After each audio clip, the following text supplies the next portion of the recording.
Mhm. Okay, that's great, Jenny. We are in the live stream. They are on air, so our audience could see us. And today I want to say welcome as a jury member to Jenie Lim from Indonesia. This is the first time that the participant from this country become a jury member, and we are really happy what you have become a part of our jury. International jury from USA and Mexico to Indonesia, so it's a really huge geography. And today we want to talk mostly about your country, the job practices, which could be relevant for your country, and also about your experience, because a lot of people who come to our work, who come to our summit, we have usually in October, we have some big summit in Tashkent for all Central Asia countries. So we want to know a little bit about you as a professional. So this is my first question for you. Could you tell a little bit about your professional career path, to the current situation and how you growth as a professional?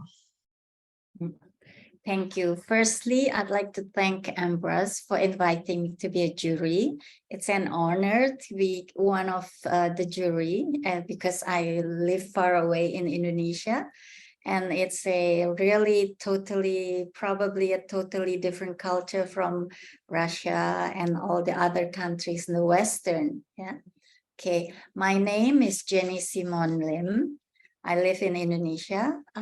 I'm born in Indonesia. Although my parents came from Central Java, but I was born in Jakarta.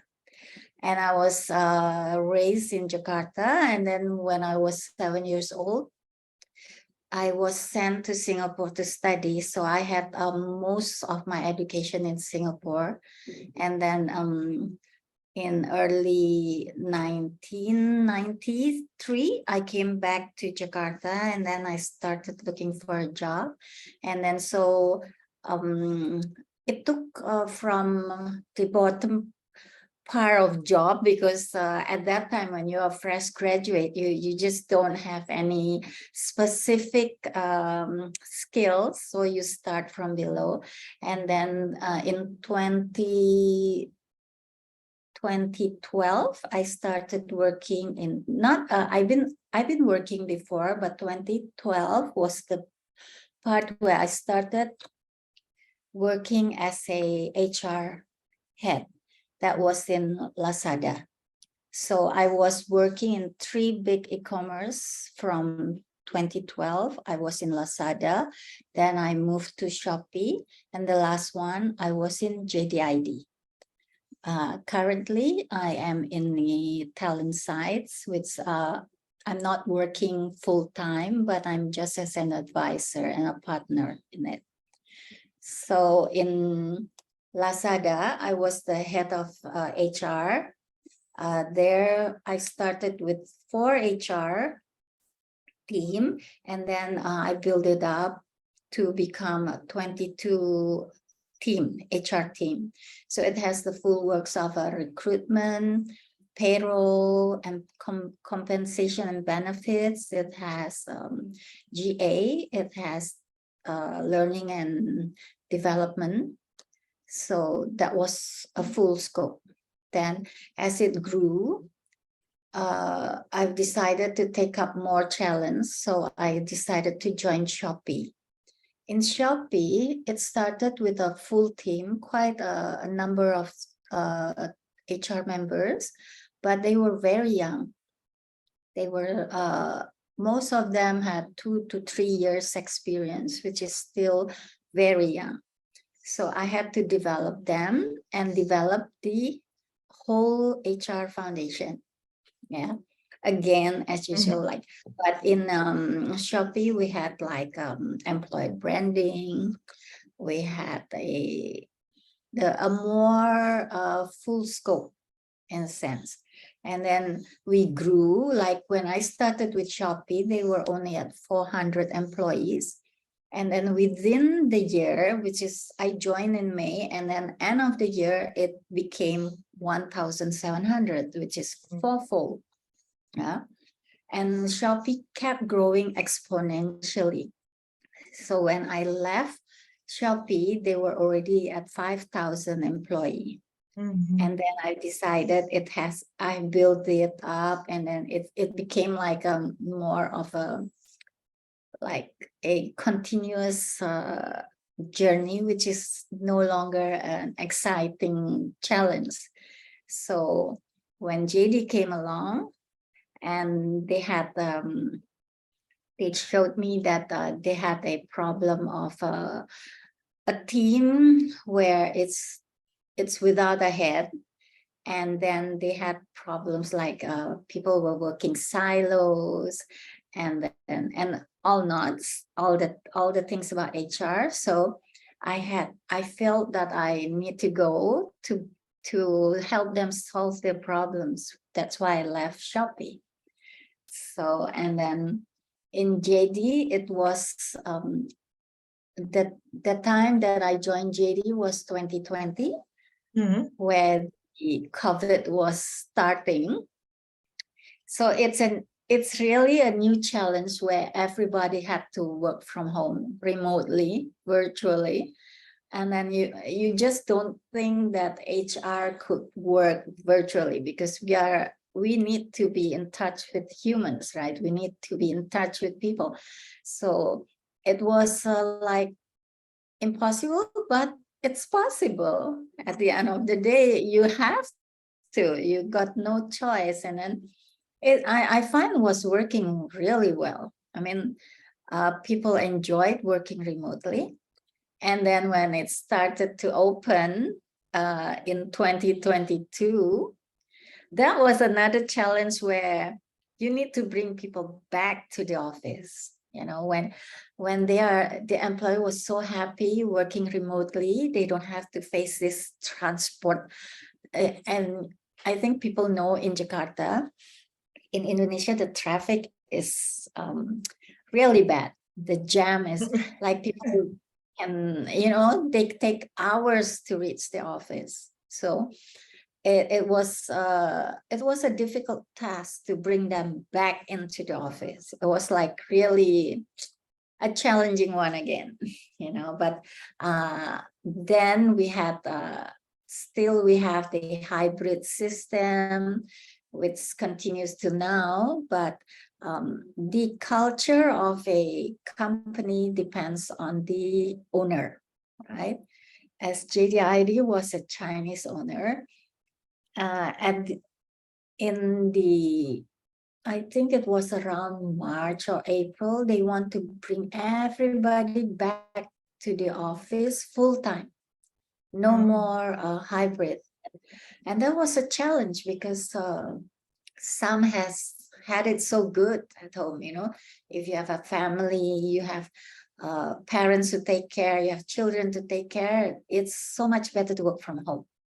But because of the culture, we have to bring them back. So yeah, I know this is one of the main challenges because it's a lot of discussion in different countries in USA, I see in Latin America and Europe, how to back employees in the office, how to make an incentive for them, and so on. It's very interesting. So we have started to talk about Indonesia. It's really interesting from the perspective of the company where you worked previously. Jenny, could you tell us a little bit about Indonesia and the current situation from the labor market and the HR practice perspective? What is, if you could describe the labor market for the Indonesia? It's also part of Asia, but Central Asia is really, I think, much more different. What is about the market? What do you think now? What trends on the labor market and how is market growing? What HR practice you could see we have the company use to answer those challenges? Okay. The company that I worked in before, the challenge was employer branding, right? Because when you have a company and then you need people to know you, you need the people out there to know you, how fun your office is, how do you work. So employer branding is important. And then probably it's also to let people know like the culture of the company that you're in. That's how it's always employer branding is important. But nowadays, when the COVID is, no longer there, and you have to come back to the office, so there's a lot. I think there's a lot of transformation going on in the office. Like you need to be. I think people like there's the topic of well-being that is really in nowadays, because people has this problem of like they have been so used to being working from home, and now they have to come back to the office. It's a different situation altogether again. And then the pressure is probably harder working in the office. So you need to make sure they can adjust back nicely. And then their problem of the household, they need to, slowly build it up again for them to be out of their home. Those things are important. And then when you work remotely, everything is digital. Yeah. So at that time, probably then you need to, like force them to understand that everything needs to be digital because you're not in the office. And then some people can get along with it, but some are still lagging behind. And then like now everything is so AI, so analytic, some of those people needs to be trained or skilled up, because some of the work might no longer be there. So there's that skill gap that you need to meet up. So those are the kind of things in Indonesia that needs to be built. And then for the labor market, although now, because there's a lot of layoffs from the tech company mostly, but I think people nowadays are worried about this situation, the world situation, where we are always talking about the recession coming. We don't know whether there's going to be a war. And then so companies are really very wary or very careful with their budgeting. So they need to really look into their manpower planning properly, no longer like hiring, and then not looking at their runway, So I think nowadays people need to they're really careful about their budget. And then because I think nowadays also there's abundance of people who are looking for jobs, so supply is higher than demand. And then of course you need to skill up to get the job that is still open. So those are the things that's happening in Jakarta or Indonesia. Although the employment rate has gone down, unemployment rate has gone down, but the market is still soft for employment. Yeah, like there's a lot of people out there still looking for jobs. And then sometimes I hear from the recruiters, they say, you can see every day, you see a lot of people in LinkedIn open for work. Yeah. And then the companies also, when they go into, when they do their hiring, it's also like more critical instead of hiring. The high expectation from a candidate is understand this situation. If you have limited budget, and so you need much more skilled employees. I want to ask one question about situation back to office. How did the situation influence employee turnover? And what direction to manage with risk? What could you see from the company's perspective?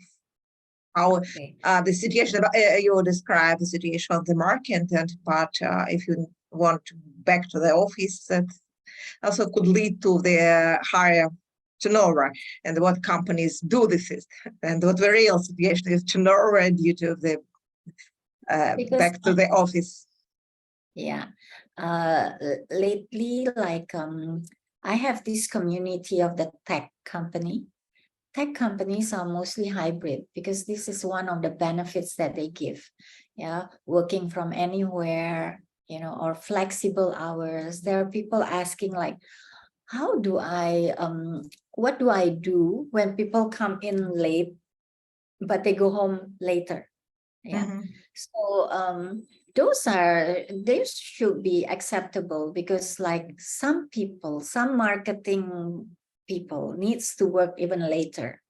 So as long as they complete the hours, it should be okay. So Indonesia's companies for the tech firm, they are mostly hybrid. Mhm. But some of the bigger firms where you know, big firms have stronger attraction or retention power because they're big. You know, you want to be like, you as an employee, you want to be having that label, like you work in Shopee, you work in, you know, Goto. These are big brands that is like, you know, you're proud to be in there. Yeah. So those companies, they can demand, you know, full Mhm. work from office. But the smaller companies, the competitor, like, but they're smaller scale, will give these benefits of working from anywhere. Mhm. Mhm. So I've seen like big companies, they make you work from office 5 days a week, but those smaller companies would give them hybrid, maybe 3 days work from office and 2 days work from home or anywhere. Yeah. Mhm. So that's what's happening in Jakarta. But if it's not tech companies, of course, manufacturing, you have to be there. You know, it's not, it's depending on the company's industry, that you can allow people to work from anywhere or on site. So, Mhm. but I think people in Indonesia has, you know, if you work, I think the best thing you need to have is being agile and flexible. You cannot just want to do whatever you want to do, because this is Mhm. not a situation where you have that thing that you can do that. You know, like the situation of the world, the economy is not there for you to have that attitude. Yeah. Mhm. If we talk about labor market and mobility of employees, I will talk about Indonesia. How could you assess the mobility of the employees between different countries, between different regions, between different companies? They prefer stability, or you see what the market also really open and they could change to different countries, and how you assess the quality of employees, which you now see on the market. It's about the educational system. Now you have about, especially about young generation, they have now good employees who is ready to go to any other region. And they are ready to change their work and maybe to change departments inside one company, because one of the trends, what you want to save your employees, but maybe let them change the department and so on. Could you make a little explanation of what could you see in Indonesia right now? Okay. We do have such, we do have, what would you call that? Incentives or like we do allow employee to move from one department to another department, but I heard like sometimes it doesn't work, here. And then the employee in Indonesia is the skilled ones are really rare, especially those developers, the engineers. It's still very the supply or the employee that have that capability is still very rare, but very low. But I think this education here is building it up. It's like we have a very good tech school here in Indonesia, and even worldwide they have gained their standing. So I think by the year 2025 or 2030, I think Indonesia will have catch up with the the employment that's required. Yeah, so like you said, yeah, we have a lot of diversity in Indonesia because the companies would hire from overseas. And then because of the experience during COVID, so the diversity in a company hiring from overseas, they work from overseas. So I've heard like the timing are different and the culture is different. Like if people would say that, sometimes these people who are from overseas, they work really hard. Yeah. Whereas Indonesia, they are more relaxed. The people here work more relaxed. So the culture is different, right? So you need to build them. It's not that it's not like Indonesia is relaxed, but they can do the job if you sort of make them understand that they need to do that because of the situation. Like we need to be ahead of our competitors, like you just need to have that empathy nowadays to understand the people here and to like make them understand, not just like come in and bang, I want it this way, I want it that way. Indonesians are more gentle, they're very polite, sometimes they never say no to you, but you need to, well, if you put two cultures together, you need to give and take to work with each other.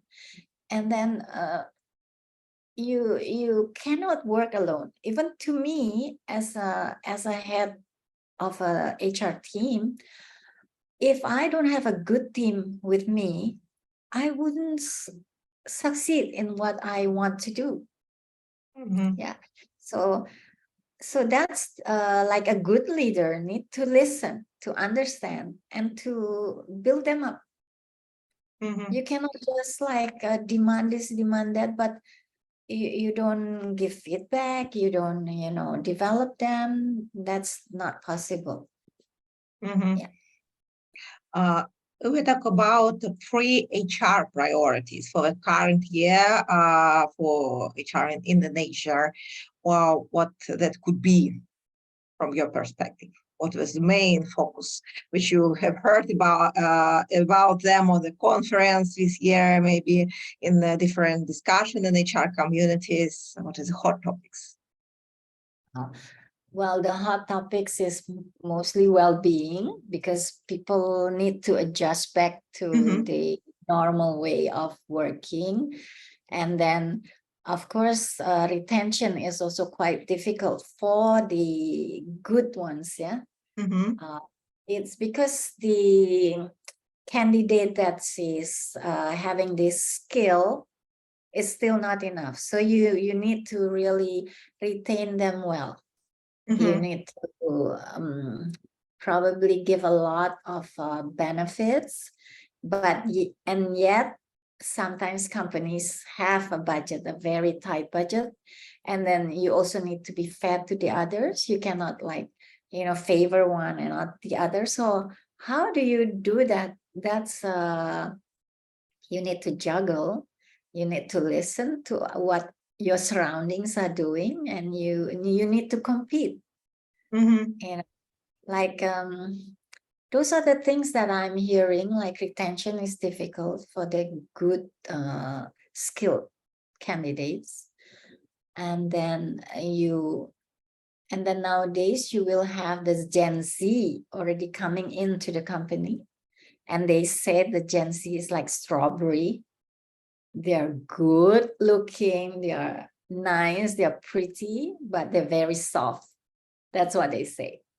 Yeah, so, but luckily I didn't have that problem. I find my team was working well with each other, and we built the company well. Yeah. We have one more question for you. Could you please share your experience of offering participation in strategic projects to internal talent pool in order to develop? So could you use different strategic projects where you could include your internal talents, and how will it work in the upskilling process? And what was the result? Well, I had a project of the company being silo. So the department was working by themselves and not working together. So at first I need to find what was the root cause that made it like that. Like everybody is like running on its own and not. Whereas if you work in a company, there's no way that marketing department runs by itself, and then customer service runs by itself, and then the business development, the commercial, they need to be joined up together, right? And then so we need to check what happened that made it like that. So firstly, I noticed was the learning and development. The learning and development, like when you do a training, surprisingly, you only do a training for one department. You do not mix them up. So that was somehow I felt like, so each department would know each other. So I said, no, now training has to be a mix. You open up to everyone, and you can have one training with mixed departments, even different levels. Unless the training is leadership, of course, you cannot have employees that's not chosen. Yeah. But other than that, it has to be a mix. And then when you have the culture and engagement program, it has to be a mix. Everything has to be a mix. And then, of course, during the meetings, we have like town halls and all that. That is the place where people meet each other, So these are the things that would solve how silo culture came in, Then you need to have sports, you need all kinds of things that will put people together, And after a while, when we start doing that, soon they will be mixing, not silo anymore. Yeah, those I've heard a lot of problems about those culture being set into the office, being silo, and then so it depends. Like there will be problems in the office, but you need to investigate first. You need to step back and look, why is this happening? Like the culture and the unhappiness in the office. Like if there's a lot of office politics, that becomes very unhealthy in the office. So how did that come about? You need to check it out. Once you find out the root cause, then you can slowly untangle it. To me, that's how I do it. Yeah, my experience so far, I do that and then I can solve it. Jenny, if we talk about the source of the best candidates, you mentioned previously LinkedIn is one of the most popular source. What any other sources, maybe for different type of audience, different type of employees you use in Indonesia to attract them?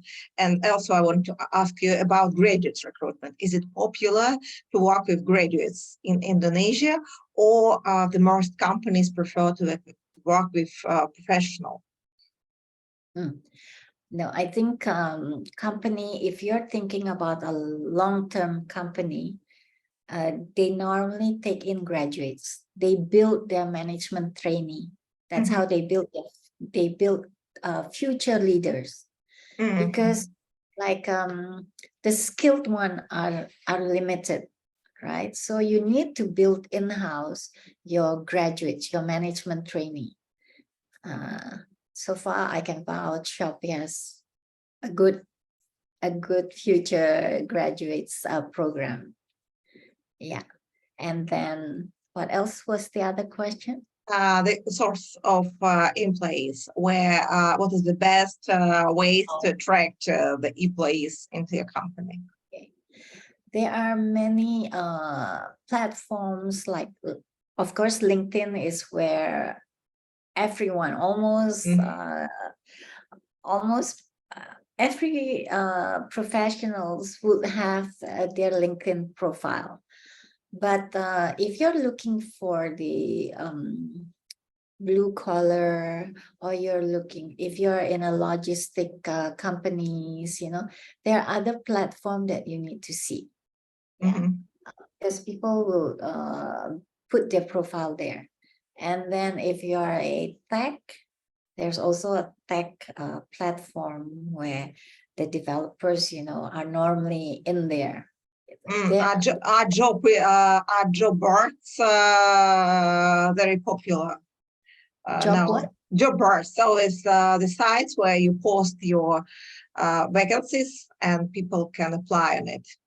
So what is about social media except LinkedIn? Any other social media? Could you help to attract? You talked about employer branding, what it's become very popular, but another company using different social media for attract employees.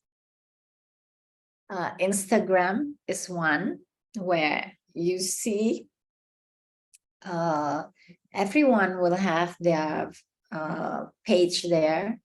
Instagram, Facebook is, they say that's more oldies, but I think it's still in use.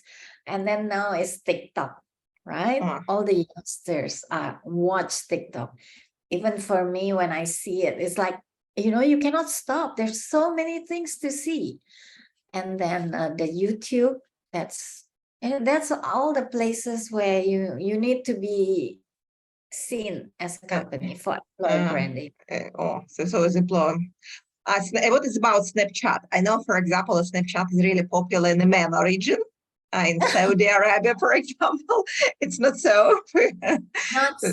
It was once, yes, but I felt like it disappeared, like it was like before, like everyone would do Snapchat, like they will press their phone like a minute or what to make their videos, and then but it disappears, because I think YouTube, Instagram, and TikTok, especially TikTok, is like most popular thing, right? So if you decided to become an employer brand manager in Indonesia, you have to know TikTok and Instagram firstly, and also LinkedIn for professional stuff. What I want to ask you about employees as ambassadors. Is it a popular situation? Because now I look for big companies. For example, the last example is of Cisco, who decided to train all the employees to use their LinkedIn and their LinkedIn profile to promote their personal brands and help company promote the company as an employer, as a brand, and so on. So they decided to, it's as I remember, and 28,000 of employees we decided to train to use LinkedIn this way. What is about Indonesia? Is it popular to let employees promote themselves through social media and helps company to promote your services or employer brand, or the companies prefer separate these activities and don't use employees as ambassadors? To me, I think companies should use their employees as their ambassadors. But surprisingly, when I work in JD, they do not allow, in the office, they locked up LinkedIn. You know, so whereas in the other company that I was in, they open up and they really even have competition that if you have the most likes, you get a trophy. You know, and that works. I mean, that makes you seen. You know, there's a person who has a follower like 1,000. It's time she posts something, she gets 1,000 likes so easy, you know, and that's how you spread your employer branding fast, right? Yeah, so I think you should use, but in Indonesia, some companies do use, but some like probably they lock it up because you're not, you know, they feel like maybe they're all looking for a new job if you open it up. So, you know, is again, is every company has got a different culture, but to me, I sincerely think that you should use your employee to be the ambassador to bring up your branding. Yeah, it's the fastest. Yeah. And your employee will know the company well, right? To post something. We have one more question. Are Indonesian companies are ready to hire foreign HR specialists if, for example, they have certification like CPA, CIPD, or SHRM? So, how many HR professionals come to Indonesia from any other countries? Your market open for them or not? No. How could you describe the In situation? Indonesia, in Indonesia, the only one that is very strict for, you know, they do not allow foreigners to be is HR. Yeah. So in Indonesia, companies must use local HR. So it's due to legislation. Yes, the company's regulation. Yeah. So, but as I understand, for some any different profession, you could use professionals for foreigners for any other professions there. Where I ask a little bit about career planning and about upskilling. What are the trends? Now the company prefer to prepare their for 1 year career plan for each employee, or they prefer the agile small iterations, or they prefer training on demands.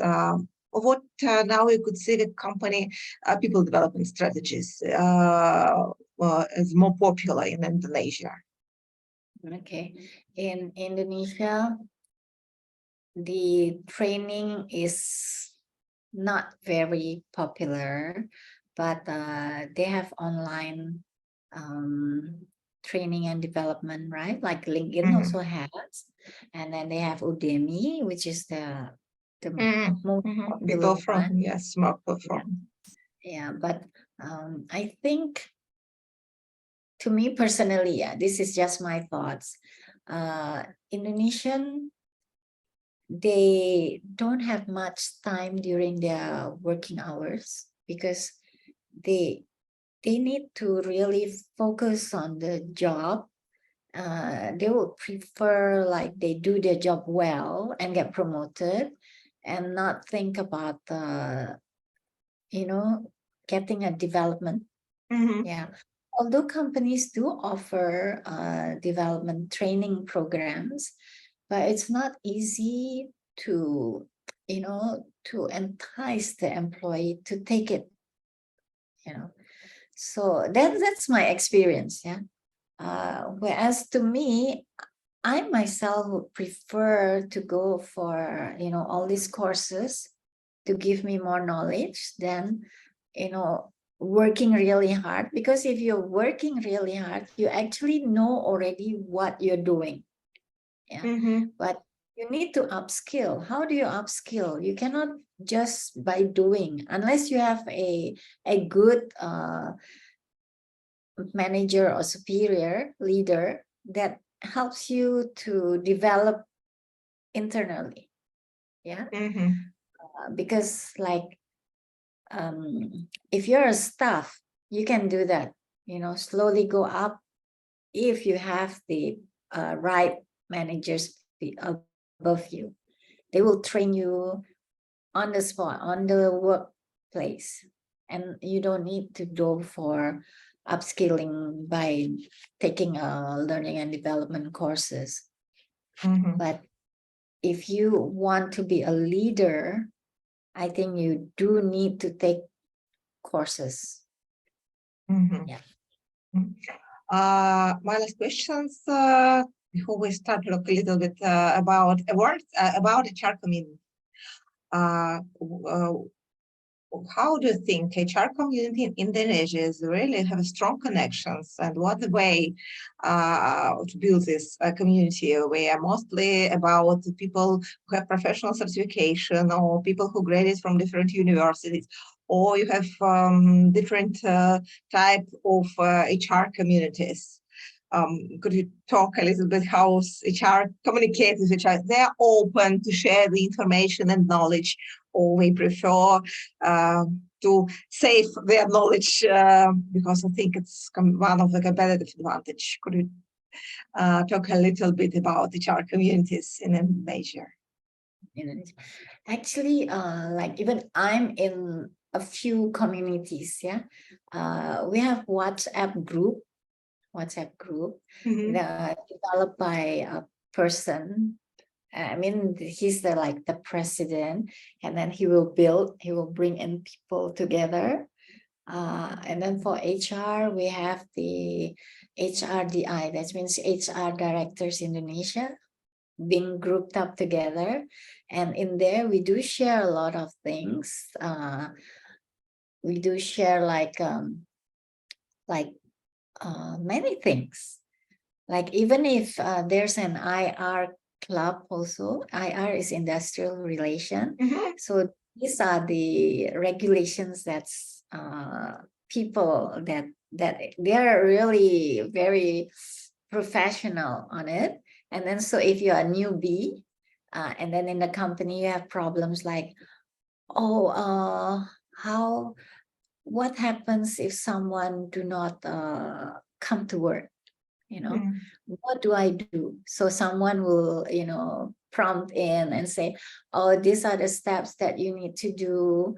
And so it's like they're really very helpful, really sharing a lot of things. And then like for the HR directors, we also have things like we ask each other like, how do you do in the office your hybrid system, or how do you do your transformation, your digital transformation? And then they will share. And then if you have a webinar, you just announce it in that community, and you will get a lot of audience. Yeah. So that's why I say in Indonesia, the Indonesians' cultures, they're very friendly to each other. Yeah. So they help each other. That's great. And my final questions for today's live stream is about HR awards. Could you tell a little bit HR awards, which are really popular in Indonesia, and why do you think why the company should participate in different HR awards, in the local countries HR awards, and maybe also international HR awards? So what is your opinion about it? I think participating in this HR award would be good for companies. This really lift your brand image. And then, because in the award, there are many criteria, right? Some on the workplace, some on I don't know. There's a lot of award out there, like you're the best employer, all those things. Once you have you get the award, your company's name just gets lifted up, right? I think that would be good. And then and those things really makes your team works together, because no way and HR like can work alone. Once you participate in an award, it seems like you make the team, collaborate and work together well. And then when you win, it's an achievement to the whole department. Yeah, I think participating in an award, it should be very good, because I've experienced once, and it was like an achievement, really something you are very proud of to get it, because the competition is a lot of companies will participate in it, and then if you get it, it's like it's an honor to have it. Thank you, Jenny. So thank you for your time, which you gifted us for this interview, and especially for your work as a part of jury member of EMBRAS Award. So we stay in touch in social media from different channels. So we expect what you could send you all the information at the beginning of September for assessment of the cases of our award, and hope we could share different cases from other countries and help us to build more a relationship between Indonesia companies from Central Asia. Thank you. Have a good evening. Yeah. Thank you so much. Thank you. Bye. Bye-bye.